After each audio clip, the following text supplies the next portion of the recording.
Feast. This is a chapter from my work-in-progress book, Love in Dreams. I'm staying in a hotel across the street from the auditorium where thousands of people are keeping the Feast of Tabernacles. It's a church festival, the fall festival, the Feast of Ingathering, also called Sukkoth or the Feast of Booths. I mention this not to preach. If I was preaching, I'd point out that Christ was born at this time, not at the winter solstice, which we now call Christmas. It represents the millennium, but I'm not preaching, so I'm not going to mention that. I say this because not one Christian in 10 knows about this feast, though true believers kept this feast for 1,500 years before Christ did his dance of death and deliverance. If you know, you know. If not, all you need to understand is that, blessed or not, pious or not, Christians are still humans. We span the gamut from righteous to repugnant. Somewhere along this spectrum, I'm sure Christ draws the line, but I don't pretend to have God's nuanced wisdom. The Irish were baptized with their right arm out of the water so that they could kill without staining their baptized soul. A human came up with that twisty bit of logic, and other humans thought it was a dandy idea. Humans, pfft. Even drunk, we can dance and shimmy through the twists of an ethical wire puzzle without batting an eye. 40 people were in my hotel room, talking and dancing, well, swaying in rhythm to the music. The music, it was too loud. The drinkers imbibing happily from plastic cups filled with the second 5-gallon batch of wine that I'd made at home and brought in my truck. Soon I'd bring out another batch. We've been warned by the deacons that it's not the Feast of Booze, but I believe people have the right to choose. I saw my ex-wife just inside the door across the room. She was dressed in a figure-hugging white church dress, with her long blonde hair swooping around her bust line, and with bright cherry red lipstick. Looking good, ex-darling. I walked towards her. Well-wishers pushed me back, some of whom I recognized. It's the old trying to go forward but slipping back metaphor. People aren't being mean, they're just doing their own thing, which happens to oppose what I want to achieve. By the time I get to the open door to the hall, she'd been looking at me disdainfully. My ex is gone. Mostly gone. Cherries are leading down the hall. Pairs of insubstantial cherries, each joined by diaphanous stems. They were slowly drifting in the air currents along the floor. I cupped my hands, lifted a pair, and sniffed. Yep, they smelled like cherries. I released the weightless image, and it floated down to the same level as its twins. She had freshly applied cherry lipstick, so I followed the obvious conclusion. She is so coy, I say in my best Pepe Le Pew voice. The scent trail leads to the lobby, out the front door, where it enters the parking area and vanishes. A car had contained her scent as she left. Across the street, a happy banner welcomed the feast-goers. She's gone, and her scent trail is a dead end. I walked back to my hotel room, the party still in progress. Okay, here's where it starts to get weird. Craig isn't there. 50 people and I miss one person? His scent, chocolate chip cookies, went down the hall in the opposite direction of the fading cherries. He'd promised to help, and he'd left. That was weird. He's steady, a faithful friend, and I knew he'd stick around to help no matter what, all the way through cleaning up, including laughing about the people who had been there and sharing glasses of the best wine I could make.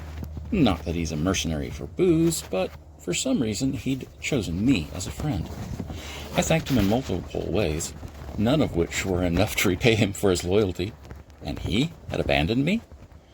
That wasn't like Craig. There was another scent in the hall that I didn't recognize. Craig had left with someone else, or several someones. Their scent was elusive, jumpy, and faintly present, a mix of ozone, gun oil, and animal sweat. I followed Craig's scent, which brought me to the swimming pool. The smell of chlorine, bright green, spiky, and deadly, lifted like malevolent middle fingers from the pool, drifting slowly with the nearly still air. Craig was there, held by sketchy maniacs. I couldn't make them out. The forms were sketchy. Some kind of cloaking device? Whatever. Let him go, I shouted. Whispered words arrived in my ear, but did not come precisely from the sketchy maniacs. Their echoes coalesced in my ears. "You'd take his place." I'd love to give you their description, but they were outlines of bodies. Their arms and hands clapped down on Craig, exerting physical force. The optics showing a shimmer of Craig's shirt and neck, the color behind, but not the true texture or color of the arms and hands hiding him. Precisely the kind of description the police are not going to believe. "Let him go!" I yelled again. Craig was released. I didn't expect it to be that easy. Back to the party we went, looking frequently over our shoulders as we retreated. The third 5-gallon bucket of wine was brought out, and it had been stashed in the closet beneath a pile of my dirty clothes. The party people didn't know that. Slowly, through a spigot in the bottom, the level dropped into plastic cups. When the wine was gone, so were the partygoers. A good time was had by all, except the two of us who were left to clean up. "What was with the sketchy maniacs?" I asked. I was filling another large plastic trash bag with empty plastic cups and styrofoam divider plates. Guests had brought the nibbles. I'd brought the plates and utensils, cups and adult beverages, as well as the location and the music. When the food and drink were gone, the party had moved on to another blessing of cake and wine. Never mind that I had a case of bottles of better vintage in the bed of my truck, camouflaged beneath a canvas weighted down with bald tires and a drift of damp leaves.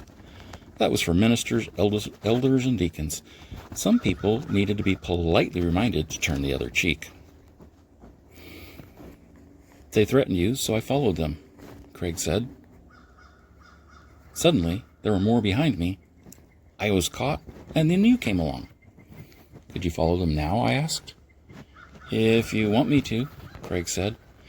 It wasn't something that he was volunteering for. He was stating a capability, and it was clear from his demeanor that he would rather leave them the hell alone. That's it.